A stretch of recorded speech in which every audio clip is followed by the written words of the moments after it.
আসসালামু আলাইকুম। ফারহানা রান্নাঘরে আমি আপনাদের সবাইকে ওয়েলকাম জানাচ্ছি। আজকে আমি একটি অল্প উপকরণে ঘরে থাকা মশলা দিয়ে কিভাবে এই চীনা বাদামের ভর্তাটি বানায় সেটি তৈরি করে দেখাবো। আজকে আমি তৈরি করে দেখাবো বাদাম ভর্তা। আমরা যে সাধারণ বাদামটা খাই, যেটা চীনা বাদাম বলে চিনি, সেই বাদাম ভর্তা বানাবো। তো বাদাম ভর্তা বানাতে আমার যা যা ইনগ্রিডিয়েন্টস লাগবে আমি তা দেখিয়ে দিচ্ছি। প্রথমে দেখাচ্ছি, এখানে আমি 2 টেবিল চামচ সরিষার তেল নিয়েছি, লাগবে লবণ নিয়েছি, কিছু রসুন কুচি করে 1 টেবিল চামচ পরিমাণ মতো, হাফ কাপ চীনা বাদাম নিয়েছি, 1 কাপ পরিমাণ পেঁয়াজ কুচি, আর শুকনো মরিচ 2টি, আর কাঁচা পাকা মিলিয়ে মোট 4টা মরিচ নিয়েছি। এবার আমি মূল ভর্তা রেসিপিতে চলে যাব। চুলার জালটি আমি অন করে একটি প্যান বসিয়ে দিলাম। প্রথমে আমাকে যেটা করতে হবে, বাদামগুলো একটু আমাকে ভেজে নিতে হবে শুকনো তাওয়াতে, তেল ছাড়া,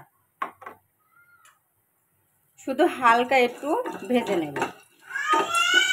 তবে খুব ভাজা যাবে না, খুব ভাজলে কিন্তু ভর্তাটা আবার ভালো হবে না, দানা দানা থেকে যাবে।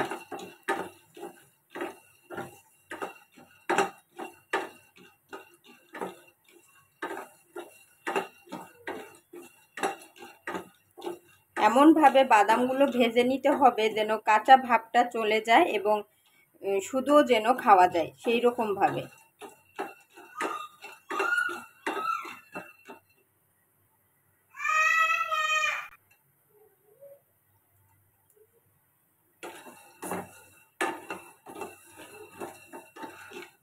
চুলার জালটা আমার এ পর্যায়ে আসছে মিডিয়াম এবং হাইয়ের মাঝামাঝি।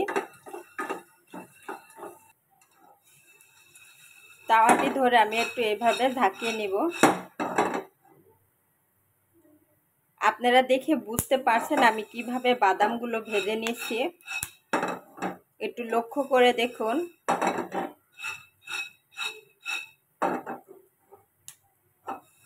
কোনোভাবেই যেন বাদামগুলো পুড়ে না যায়, সেদিকে লক্ষ্য রাখতে হবে।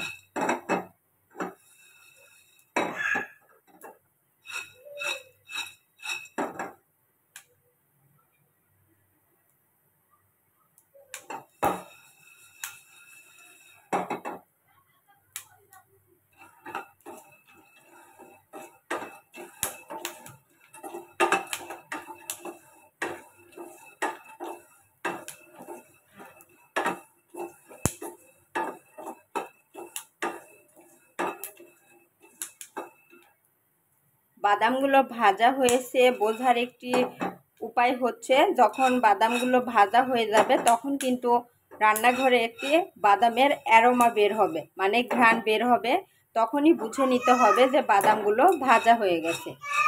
এবার আমি চুলা থেকে নামিয়ে নেব। চুলা থেকে আমি বাদামগুলো নামিয়ে নিলাম। এবার আমি সেই যে 2 টেবিল চামচ সরিষার তেল নিয়েছিলাম দিয়ে দিলাম। তেলটি গরম হয়ে গেছে, এবার আমি সরিষা তেলের মধ্যে 2টো শুকনো মরিচ দিয়ে দিলাম। মরিচ দুটো আমার ভাজা হয়ে গেছে, আমি তুলে নিচ্ছি।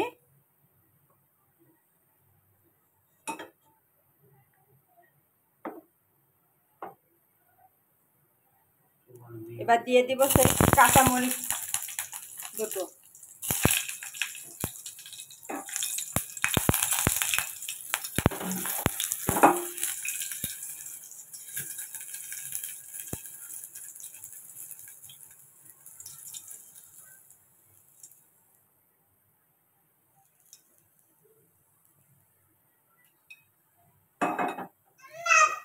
মরিচ দুটো ভাজা হয়ে গেছে, আমি তুলে নিলাম।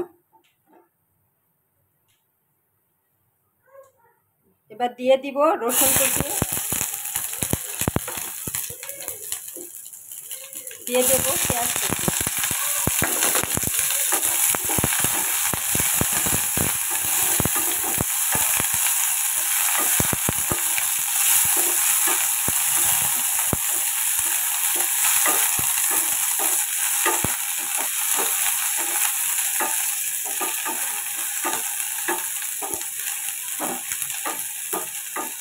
ভালোভাবে পেঁয়াজটা রসুনটা আমি হালকা ভেজে নিব, খুব বেরেস্তার মতো করে ভাজবো না এবং লালচে করেও ভাজবো না।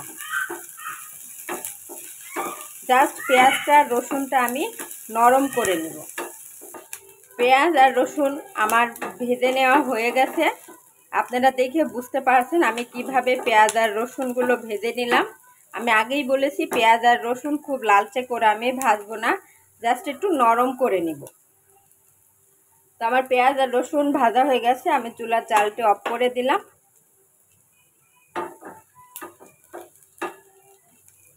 এবার আমি একটি পাত্রে নামিয়ে নিব। আমি যে বাদামগুলো ভেজে নিলাম পাত্রে ঢেলে নিয়েছিলাম এবং ঠান্ডা হয়ে গেছে। এবার আমি এই খোসাগুলো হাত দিয়ে এইভাবে ছাড়িয়ে নেব। এভাবে ডলা দিলেই কিন্তু বাদামের গায়ে থেকে খোসাগুলো আলাদা হয়ে যাবে। এই কাজটি কিন্তু আপনাকে করতে হবে বাদামগুলো ঠান্ডা হয়ে যাওয়ার পর। আমি কিছু বাদামের খোসা ছাড়িয়ে নেব এবং কিছু বাদামের খোসা রেখে দেব।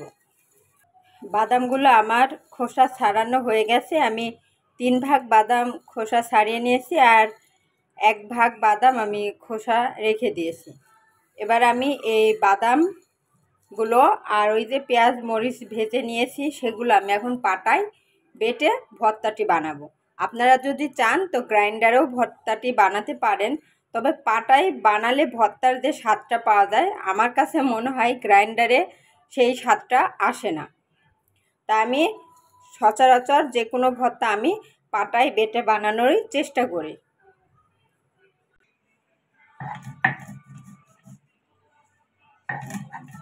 আমি অল্প অল্প করে বাদাম নিয়ে নিচ্ছি আর এভাবে শিলপাটার সাহায্যে বেটে নিচ্ছি।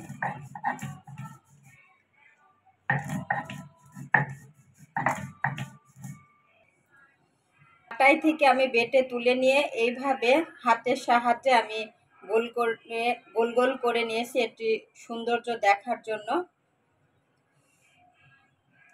তো তৈরি হয়ে গেল আমার অল্প সময়ের মধ্যে হাতের কাছে থাকা অল্প উপকরণে চীনা বাদামের ভর্তা। এই ভর্তাটি সাধারণত গরম ভাতের সাথে খুবই ভালো লাগে। তো আমার এই ভর্তার রেসিপিটি যদি আপনাদের কাছে ভালো লেগে থাকে অবশ্যই আপনারা বাসায় ট্রাই করবেন এবং ভর্তাটি কেমন হয়েছিল সেটি কমেন্ট করে জানাবেন। একটি লাইক দিবেন আর হ্যাঁ, আমার ফেসবুক পেজটি ফলো করবেন।